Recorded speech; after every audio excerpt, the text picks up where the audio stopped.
காவிரியை சுற்றியும் ஒரு பெரிய அரசியல் நடந்துட்டு இருந்தது. இது பேசி முடிக்கக்கூடிய விஷயம் தான், பேசி முடியாத விஷயம்லாம் கிடையாது. உட்கார்ந்து அந்த அமைப்பினர்களையும் கூப்பிட்டு நாங்களும் மக்கள் நீங்களும் மக்கள், 2 மாநிலம் பக்கத்து மாநிலம் என்ன செய்யலாம், நீங்களே ஒரு உத்தரவு கொடுங்க. அப்ப அந்த அமைப்பினர்கிட்ட கேளுங்க, தண்ணி கொடுத்தா நீங்க பிரச்சனை பண்ணக்கூடாது, வாக்குறுதி கொடுங்க, ஒரு ஒப்பந்தத்தை கொடுங்க.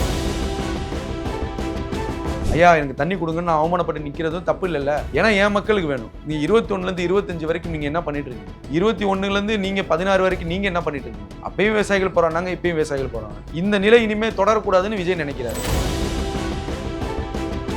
இதுவரைக்கும் எடுத்த எல்லா முடிவுகளும் தன்னால் முடியும் என்றால் தான் எடுக்கிறார். திமுகவுக்கும் தாவேகாவுக்கும் தான் போட்டினார். சொன்ன மாதிரி நடந்துச்சா? அப்ப வெற்றிங்கிறது அவருக்கு தெரிஞ்சிச்சு. நம்ம இந்த பார்வையில போனா நமக்கு வெற்றி கிடைக்கும் அவருக்கு தெரியுது. அப்ப இந்த காவேரி விஷயத்திலும் இன்னைக்கு கர்நாடகா போவதும் சென்றால் வெற்றிங்கிற இலக்கோட அவர் போவாருங்கிறது நான் பார்க்கிறேன். இன்றைக்கு முப்பாட்டன் முருகன் சொல்லி சீமான் பேசுறாரு. அந்த முருகனே எங்களுடைய கடவுள்னு அவங்க பேசுறாங்க. எப்படி உங்களுக்கு ஒரே மேடையில மாமா மச்சான்னு பேசக்கூடிய வாய் எப்படி வருது உங்களுக்கு? அது வாயா வேற என்ன? லதா ரஜினிகாந்த் ஒரு அமைப்பு ஆரம்பிச்சு யார் வேணா இணையலான்னு சொன்னாங்க. ஒரு பக்கம் அண்ணாமலை வீத லீடர்ஸ் சுத்தி நீங்க பாருங்களேன், தாவேகாவுக்கு எதிராக ஒரு அரசியல் கட்டமைப்பு அவரே யாரும் இயக்க பாக்குறாங்க.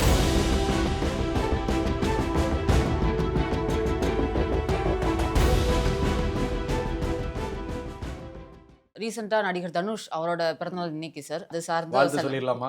சொல்லிடுங்க சார், உங்களுக்கு இஷ்டமா இருந்தா சொல்லிடுறீங்க. அவங்க ரீசெண்டா செலிப்ரேஷன் என்னன்னா நேஷனல் அவார்டு வாங்கியிருக்காரு, அதுக்கான செலிப்ரேஷன். அதில் நிறைய கான்ட்ரவர்சி இருந்துச்சு, அதையே அவர் அட்ரஸ் பண்ணியிருந்தாரு. அதில் பண்ண பின்னாடி அவர் ஒரு பேப்பர் வச்சிருக்காரு, அந்த பேப்பரை பார்த்து தான் பேசுறாரு.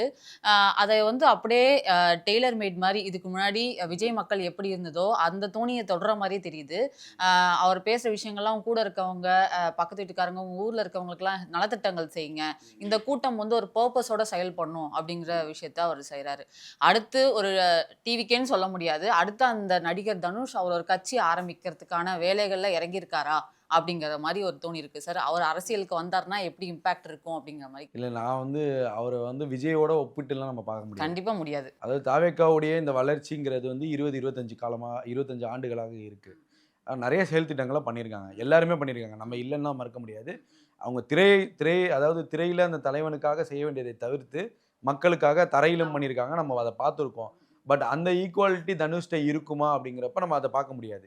ஏன்னா ஏகப்பட்ட விமர்சனங்கள் வரும். அப்போ நான் ஏற்கனவே சொன்ன மாதிரி தான், திமுக செய்யலை, ஆனால் திமுக ஆதரவாளர்கள் செய்கிறாங்க. இந்த பார்வையிலும் இதை பார்க்கலாம். ஒரு தனுஷ் திமுகவின் தூண்டுதலின் பேரில் வராரா, ஒரு நடிகருக்கு நடிகரே போட்டியா அப்படிங்கிற ஒரு சூழல் வரும்.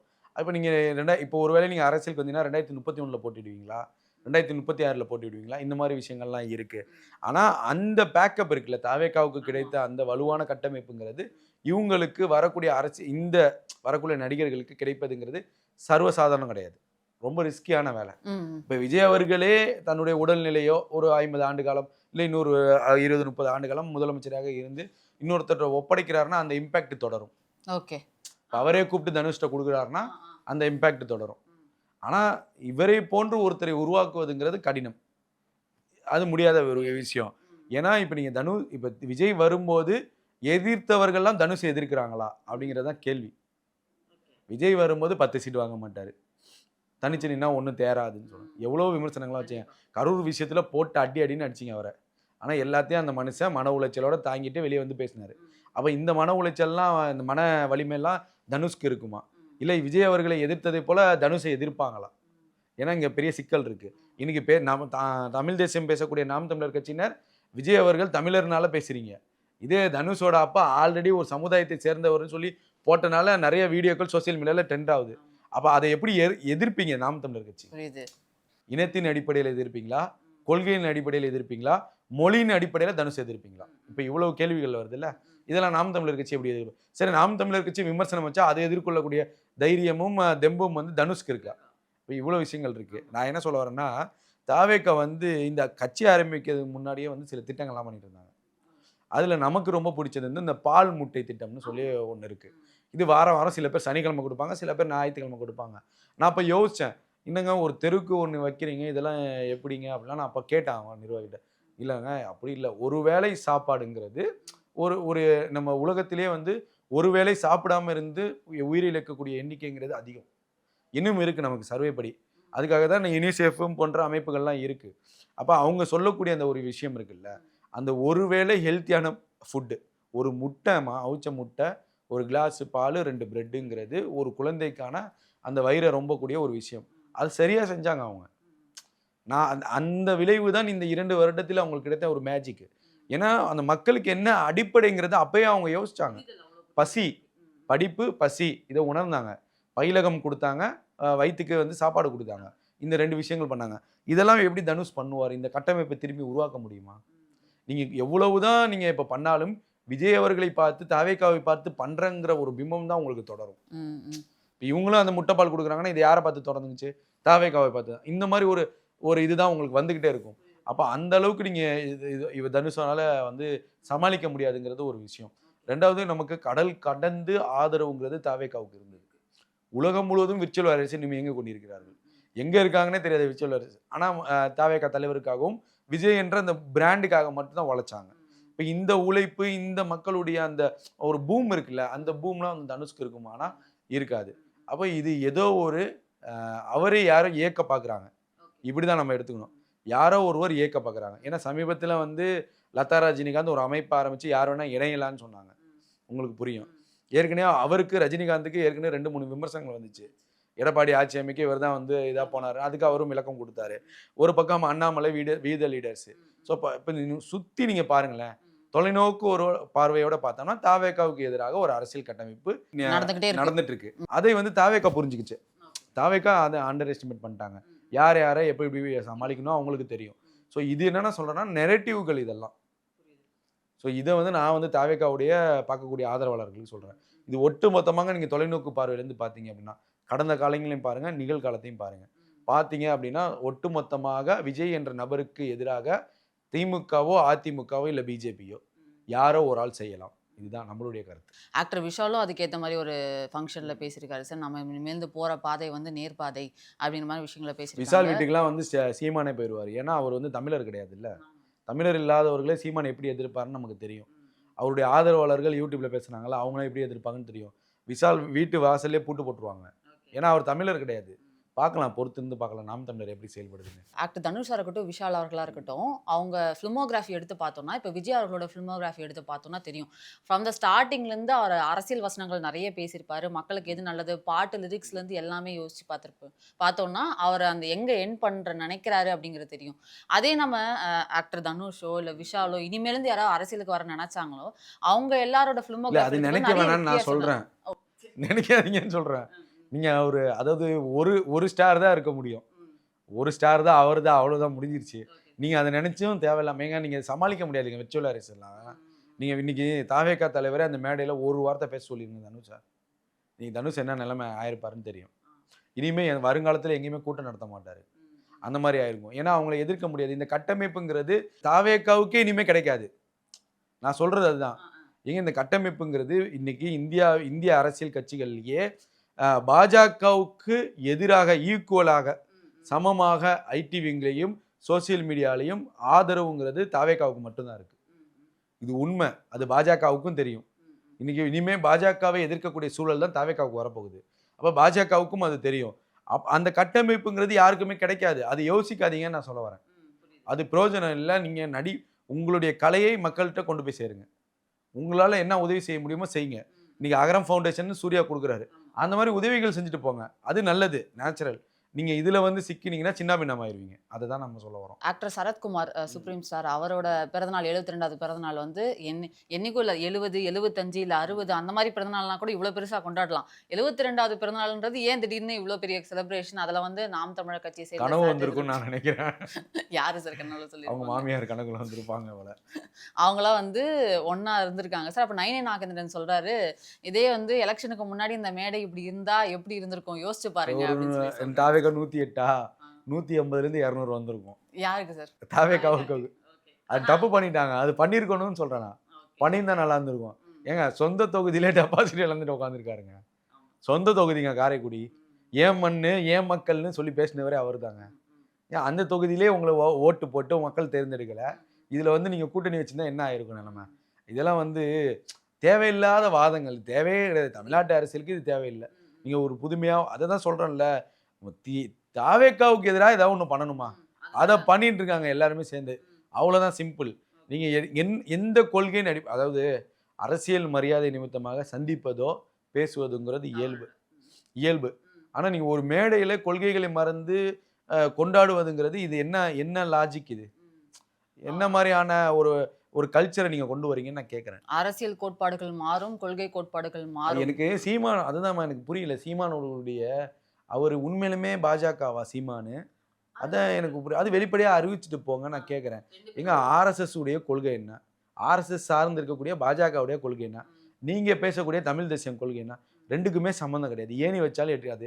உங்கள அவன் மாப்பிள்ளைங்கிறாப்புல, நீங்க மாமாங்கிறீங்க. என்னன்னு ஒண்ணுக்கு புரியல. அவர் வந்துட்டு இந்த வயசுல ஐஸ்வர்யா ராய் தேவையான்னு இவர் கேட்டுட்டாராம். அதுக்கு அவர் பதில் சொல்றாங்க. நீங்க என்னார் மாரி தலைவர்? உங்க தலைவர் யார் தெரியுமா? ஏங்க உங்க தலைவர் தேசிய அளவுல, இன்டர்நேஷனல் லெவல்ல பேசப்படக்கூடிய தலைவருங்க. அந்த தலைவரை நீங்க மேடையில இழிவுபடுத்துறீங்களா? என்ன லாஜிக் நான் கேட்கிறேன். ஒரு நடிகையை பற்றி நீங்க கேட்டிருக்கக்கூடிய இதெல்லாம் அந்த இவருக்கு பாடம் கற்றுக் கொடுத்தார்ல, அந்த தலைவர் இதை பேசியிருப்பாரா? நீங்க யோசிச்சு கனவு நினைச்சு பாருங்களேன். நீங்க எப்படி சும்மா நம்ம பொதுமக்கள் இப்படிலாம் பேச சொல்லியிருப்பாரா? இப்படிலாம் செய்ய சொல்லியிருப்பாரா? இப்படிலாம் தோணுமா தோணாதா? என்ன தலைவர்? உங்களுடைய கொள்கை என்ன? கோட்பாடு என்ன? உங்களுக்கும் ஆர்எஸ்எஸ்க்கும் ஏணி வச்சா கூட எட்டாது. பாஜகவுக்கும் உங்களுக்கு எட்டாது. நீங்க அதை ஒரு பெருமையா சொல்லிக்கிறீங்க எல்லா மேடையிலையும். அது நீங்க வெளிப்படையா சொல்லுங்க. பாஜகவை நான் ஆதரிக்கிறேன், ஆர்எஸ்எஸ்ஸை நான் ஆதரிக்கிறேன், என் கொள்கை இதுதான், இனிமேல் தமிழ் தேசியம் நான் இப்படிதான் செய்ய போறேன் சொல்லிட்டு போங்க. அரசியல் செய்யுங்கன்னு நான் சொல்ல வரேன். என்ன மாதிரியான அரசியல் செய்றீங்க நீங்க? அதான் சொல்றேன்ல, ஒரு மற்றவர்கள் செஞ்சா அது ஆபத்தான அரசியல். உதாரணத்துக்கு தாவேக்காவுடைய வேட்பாளர் போடும்போது விமர்சனம் வச்சது இவங்க தான். ஜாதி பார்த்து பார்க்குறாங்க, மதம் பார்த்து பார்க்குறாங்க, இந்த மிஷினரி பார்த்து போறாங்கன்னு போட்டது சொல்ற. இப்போ நீங்க பேசக்கூடிய அரசியல் என்ன அரசியல்? நீங்க என்ன அரசியல் செஞ்சீங்க? இதே நாம் தமிழர் கட்சி லிஸ்ட் எடுத்தோம்னா இதே இஸ்லாமியத்துக்குரிய இஸ்லாமிய வேட்பாளர். அப்ப நீங்க என்ன அடிப்படையில போட்டீங்க? என்ன உங்களுக்கு தகுதி இருக்கு? அதாவது நம்ம நாம் தமிழர் கட்சியை பத்தி பேசி நேரத்தை வீணாக்க வேணாம்னு நம்ம பாக்குறோம். இல்ல சார், நாம் தமிழர் கட்சியில இருக்கவங்க இல்லையா, சாதாரண மக்களாகும், அவங்க தாவேக்கா வந்தா நல்லா இருக்குங்கிறீங்க. இல்ல சார், அவங்க என்ன நினைப்பாங்க?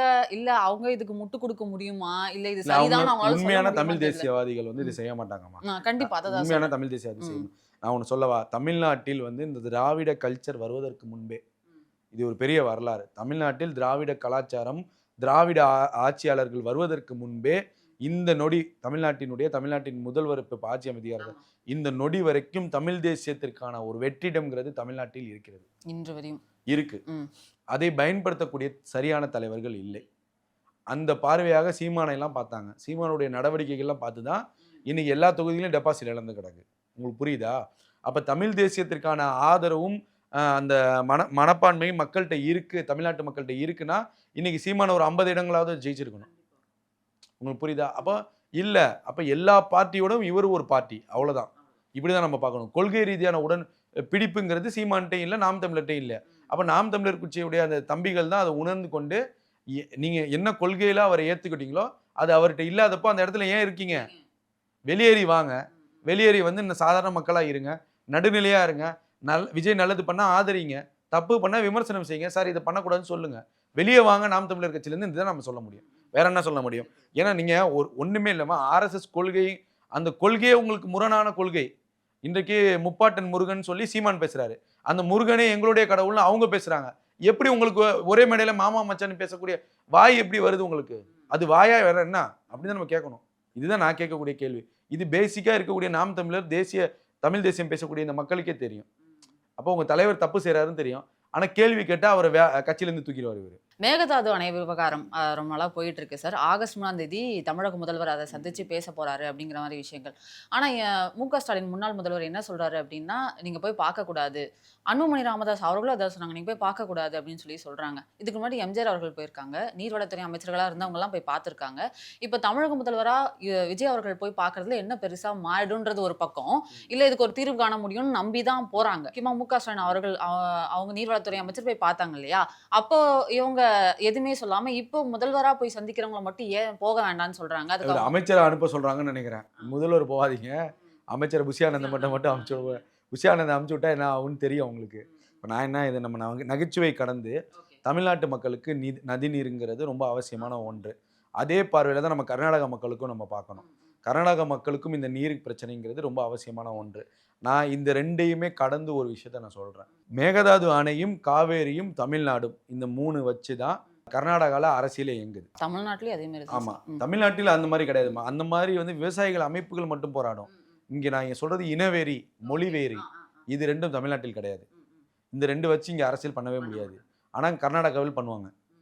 இன்னைக்கு வந்து இங்கே நாம் தமிழர் கட்சி எப்படி தமிழ் தேசியம் பேசுதோ அங்கே கன்னடம் பேசக்கூடிய அந்த கன்னட இனத்தை சேர்ந்தவர்கள்லாம் அங்கே இருக்காங்க. இப்போ அவங்க வந்து என்ன பண்ணுவாங்க அப்படின்னா, தமிழ்நாட்டுக்கு தண்ணி கொடுக்கக்கூடாது, தமிழ்நாட்டு பார்டரில் பிரச்சனை ஏற்படுத்துது, இது அந்த அரசுக்கு நெருக்கடி. அப்போ அங்கே பாஜக வந்தாலும் காங்கிரஸ் வந்தாலும் அவங்க 2 பேருக்கும் கட்டுப்பாடு போகிறது இந்த இனத்தை பேசக்கூடிய கர்நாடகாவில் இருக்கக்கூடிய இந்த இந்த அமைப்பினர். அப்போ இந்த அமைப்பினருடைய அந்த அரசியல் ப்ரெஷர் தான் நமக்கு இத்தனை ஆண்டு காலமாக இந்த பிரச்சனை இருக்கு. அப்போ இவர்களை தவிர்த்து விட்டு அங்கே அரசியல் செஞ்சாதான் அதுக்கான சொல்யூஷன் நமக்கு கிடைக்கும். ஸோ அப்போ அது மத்தியில் இருக்கக்கூடிய பாஜக இருக்கும்போது இந்த மத்தியில் பாஜக, கர்நாடகாலையும் பாஜக, ஆனால் இருக்கும்போது இந்த அமைப்பினரை கட்டுப்படுத்தலை. அப்போ தமிழ்நாட்டினால கட்டுப்படுத்த முடியாது. அப்போ கட்டுப்படுத்த முடியாத விஷயங்களை வந்து நம்ம சொல்லி பொய்யான வாக்குறுதிகள் கொடுத்து தமிழ்நாட்டு மக்களையும் விவசாயிகளையும் ஏமாற்ற வேண்டாம். அப்போ இவ்வளோ ரிஸ்கான விஷயங்கள் இருக்கு. அப்போ நம்ம என்ன பண்ணணும்? அம்மா நம்ம போனால் எதுவுமே கிடைக்காதுன்னு நமக்கு தெரியுதுமா. அப்போ நம்ம என்ன பண்ணி ஆகணும்? என்ன நிலைமைக்கு போவோம்? என் மக்களுக்கு தண்ணி வேணும், என் டெல்டா மக்களுக்கு விவசாயிகளுக்கு தண்ணி வேணும், இருக்கணும், தேவை. அதுக்காக நான் இந்த லெவலுக்கு நான் போகலாம்ல. அவமானப்படுறதுக்கு தப்பு இல்லைல்ல. ஐயா எனக்கு தண்ணி கொடுங்கன்னு நான் அவமானப்பட்டு நிற்கிறதும் தப்பு இல்லைல்ல.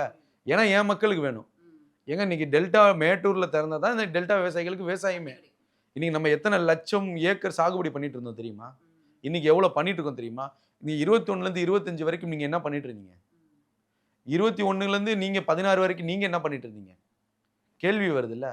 அப்பயும் விவசாயிகள் போகிறாங்க, இப்பயும் விவசாயிகள் போகிறாங்க. இந்த நிலை இனிமேல் தொடரக்கூடாதுன்னு விஜய் நினைக்கிறாரு. இது தப்பா? ஏங்க அவர் ரெக்வஸ்ட்டை போய் கேட்கட்டுங்கிறேன். என்ன தப்பு இருக்கு? ஏங்க என் மக்களுக்கு தண்ணி கேட்க போறாரு அவரு, நம்ம தமிழ் விவசாயிகளுக்கு கேட்க போறாரு. இல்ல என்ன தப்பு இருக்கு? குறைஞ்சு போறாரு. சட்டப்பூர்வமா நம்ம பெற்ற உரிமைகள்லாம் சிதைக்கிற மாதிரி இருக்கும்னு நடுவர் நீதிமன்றம் சட்டப்பூர்வமா என்னன்னா அரசியல் நடந்துச்சுமா. கர்நாடகாவை சுற்றியும் மேகதாதுவை சுற்றியும் காவிரியை சுற்றியும் ஒரு பெரிய அரசியல் நடந்துட்டு இருந்தது. அதுதான், வேற ஒண்ணுமே கிடையாது. Simple that. இது பேசி முடிக்கக்கூடிய விஷயம்தான், பேசி முடியாத விஷயம்லாம் கிடையாது. உட்காந்து அந்த அமைப்பினர்களையும் கூப்பிட்டு நாங்களும் மக்கள் நீங்களும் மக்கள், நமக்கும் விவசாயிகள் இருக்காங்க, உங்களுக்கு விவசாயிகள் இருக்கா, 2 மாநிலம் பக்கத்து மாநிலம், என்ன செய்யலாம் நீங்களே ஒரு உத்தரவு கொடுங்க. அப்போ அந்த அமைப்பினர்கிட்ட கேளுங்க. தண்ணி கொடுத்தா நீங்கள் பிரச்சனை பண்ணக்கூடாது, வாக்குறுதி கொடுங்க, ஒரு ஒப்பந்தத்தை போடுங்க, முடிஞ்சு போச்சு. ஏன் ரிஸ்க் எடுக்கணும்? நடுவர் நீதிமன்றம் அமைச்சிங்க. தமிழ்நாட்டுக்கு 200 டிஎம்சி தண்ணின்னு சொன்னீங்க, இன்னைக்கு 180 டிஎம்சி தான் வருது. இப்போ தண்ணியே வரல ஜூலை மாதம். என்ன என்ன என்ன பண்ண போகுது? நீங்கள் போவேனாங்கிறீங்க, ஆனால் நீங்கள் ஏற்கனவே சட்டப்படியாக எந்த செயல்பாடும் இல்லையே. எங்க கோர்ட்டு சொல்லி மதிக்க மாட்டாங்க. என்ன பண்ண சொல்றீங்க? 2021 மத்திய அமைச்சர் தமிழ்நாட்டுடைய தலையீடு இருக்கணும்னாரு. இன்னைக்கு மத்திய அமைச்சர் தமிழ்நாட்டின் தலையீடே வேணாங்கிறாரு. அதுக்கு மாண்புமிகு தமிழ்நாட்டின் முதல்வர் இப்ப கடிதம் எழுதியிருக்காரு, கண்டனம் தெரிவிச்சிருக்காரு. இவ என்ன பண்ண சொல்றீங்க? இப்படியே போனா அப்புறம் விஜயும் திமுக அதிமுக விவசாயிகளை ஏமாற்றுறது போல விஜய் ஏமாத்துறாருங்கிற ஒரு பேர் வரும்ல. அப்ப அவர் இறங்கி போறதுல தப்பு கிடையாது இல்ல. நான் என்னை பொறுத்த வரைக்கும் விஜய் அவர்கள், முதல்வர் அவர்கள் இதுவரைக்கும் எடுத்த எல்லா முடிவுகளும் தன்னால் முடியும் என்றால் தான் எடுக்கிறாரு. இது நம்ம பார்க்குறோம். அரசியலுக்கு வருவதாக இருக்கட்டும், அவர் கட்சி ஆரம்பிச்சதாக இருக்கட்டும், அவர் நீங்க விரும்பினாலும் விரும்பாவிட்டாலும் அவர் ஒரு பார்வையில் இருந்தார் தெரியுமா? திமுகவுக்கும் தாவேகாவுக்கும் தான் போட்டினாரு. சொன்ன மாதிரி நடந்துச்சா? அப்போ வெற்றிங்கிறது அவருக்கு தெரிஞ்சிச்சு. நம்ம இந்த பார்வையில் போனால் நமக்கு வெற்றி கிடைக்கும்னு அவருக்கு தெரியுது. அப்போ இந்த காவேரி விஷயத்திலையும் இன்னைக்கு கர்நாடகா போவதும் சென்றால் வெற்றிங்கிற இலக்கோடு அவர் போவாருங்கிறது நான் பார்க்குறேன். ஃபெயிலியர் ஆகக்கூடாதுன்னு தான் அந்த முடிவு எடுப்பாங்க. அவள் எல்லா திட்டமிடலும் இல்லாமல் போக மாட்டார். ஏதோ ஒரு திட்டமிடலோட தாவேக்கா போகுது. அவர் போய் இந்த மக்களுக்கு தண்ணி வருது, இந்த விவசாயிகளுக்கு தண்ணி வருதுன்னா வரவேற்கணும், பாராட்டணும், அவ்வளோதான். வேற என்ன செய்ய முடியும்? அப்போ போயிட்டு வரட்டும், அவர் தவறு கிடையாது. அவர் ஏற்கனவே கோவிலுக்கு போனார், இப்போ மக்களுக்காக போகிறாரு, போகட்டும். ஏன் தடுக்கிறீங்க? போய் அவரால், இப்போ உங்களால் செய்ய முடியாததை அவரால் பேசி வாங்கிட்டு வர்றாருன்னா ஆரோக்கியம் தான் அது. அதில் நம்ம அவமானம் பார்க்க வேண்டியதா? நம்ம அவமானமோ நம்மளுடைய தமிழ்நாட்டுடைய நலனோ அந்த மாதிரி கெத்து பார்த்தோம்னா இன்னைக்கு விவசாயிகள் நம்ம போராடிட்டு தான் இருக்கணும். நீங்கள் நான் என்ன கேட்குறேன் சிம்பிளாக, நீங்கள் அது பயிற்சி இது பயிற்சின்னு உச்சநீதிமன்றம் லீகல் தானே, பேப்பர் ஒர்க் தானே. லீகலாக பேப்பர் ஒர்க் சொல்கிறதே அவங்க மதிக்க மாட்டுறாங்களே. நம்ம கௌரவம் பார்த்து என்ன பண்ண போகிறோம்? நமக்கு தண்ணி வேணும், நம்ம கௌரவம் பார்த்து என்ன பண்ண போகிறோம்? ஒருவேளை இப்போ போனார்னா நான் என்ன சொல்ல வரேன்னா, நீர்நிலைகளை நம்ம காப்பாற்றிக் கொள்வதற்காக நிறைய இடங்களில் இன்னைக்கு புரிந்துணர்வு ஒப்பந்தம் கர்நாடகாவில் ஆகுது. நமக்கு தண்ணி சரியாக வருதுன்னா நம்ம சேமித்து வச்சுக்கக்கூடிய வேலைகளை பார்க்கணும். கர்நாடகா நமக்கு 10 வருஷமாக கொடுக்கலனாலும் நம்மக்கிட்ட இருக்கிற தண்ணியை நம்ம பயன்படுத்திக்கணும். அந்த திட்டமிடலை தாவேக்கா அரசு பண்ணாலே இந்த விவசாயிகளுக்கு 15-20 ஆண்டுகளுக்கு பிரச்சனை இல்லை. புரியுதா? அதுக்கப்புறம் மழை வர வர நம்ம சேமிச்சுக்கலாம். அப்போ அந்த திட்டமிடலை தாவேக்கா செய்யணும். ஏன்னா இது கடந்த ஆட்சியாளர்கள் இவங்க செய்யலையே. இதெல்லாம் விவசாயிகள் கேட்க மாட்டாங்க. எனக்கு அதான் வருத்தமாக இருக்குது. ஏங்க நீங்கள் ஒரு அணை கட்டல, வந்த தண்ணியை ஏங்க வீணாக்குனீங்க? ஏன் கடல்ல கலக்க விட்டீங்க? சேமிச்சு வச்சிருக்கலாமே. மழைநீர் சேகரிப்பு திட்டம்னு ஜெயலலிதா அம்மா கொண்டு வந்தாங்க. அந்த திட்டம் 21லேருந்து 25 என்ன ஆச்சு? எவ்வளவு மழை பெஞ்சுச்சு? என்ன ஆச்சு? அந்த திட்டம் சரியா இருக்கான்னு கூட நீங்க போய் பார்த்தீங்களா? இல்ல அந்த திட்டம் உங்களுக்கு பிடிக்கல ஜெயலலிதா கொண்டது. அதற்கு மறுதிட்டம் ஏதாவது கொண்டு வந்தீங்களா? மக்களுக்கு அடிப்படையான விஷயம் தானே. அப்ப இவ்வளவு விஷயங்கள் இருக்கிறப்ப, ஒருத்தர் செய்யணும்னு ஆசைப்படுறாரு. அவர செய்யவும் விட மாட்றீங்க. என்ன கேள்வின்னு கேட்குறீங்க, விமர்சனம் வைக்கிறீங்க. இல்லன்னா ஜோக்கர்ன்னு சொல்றீங்க. இல்லன்னா திரைக்கூத்தாடிங்கிறீங்க. என்ன அர்த்தம்ங்கிறேன் நான். அவரு முயற்சி செய்றாரு. முயற்சி பண்றவர, சரி நீங்க போயிட்டு வாங்க. தோல்வியோட வராதீங்க. இப்படி அன்புமணி சொல்லியிருந்தாருன்னா, வரவேற்கத்தக்கது. பாராட்டத்தக்கது. நான் அதான் சொல்றேன். இவங்க மொறச்சுக்கிட்டு, இன்னைக்கு கவர்மெண்ட் உச்சநீதிமன்றம் சொன்ன ஆர்டரே அவங்க மதிக்க மாட்றாங்க. அப்படிங்கிறப்ப இந்த நம்ம கௌரவம் பார்த்து என்ன பண்ண போறோம்? நமக்கு தேவை தண்ணி தான். அந்த தண்ணிய கொண்டு வர டெக்னிக் தெரிஞ்சா போதுமானது. அத அவர் செய்ய போறாரு. இப்படிதான் நம்ம பார்க்கிறோம். ஏன்னா எடுத்த எல்லா விஷயங்களையும் தொலைநோக்கு பார்வையோட பார்க்கக்கூடிய முதல்வர் இதையும் அப்படி பார்ப்பாருங்கிற நம்பிக்கை நமக்கு இருக்கு. உங்க நேரத்தை ஒதுக்கி இந்த உரையாடல் கொடுத்ததுக்கு ரொம்ப நன்றி சார். நன்றிம்மா. நன்றி.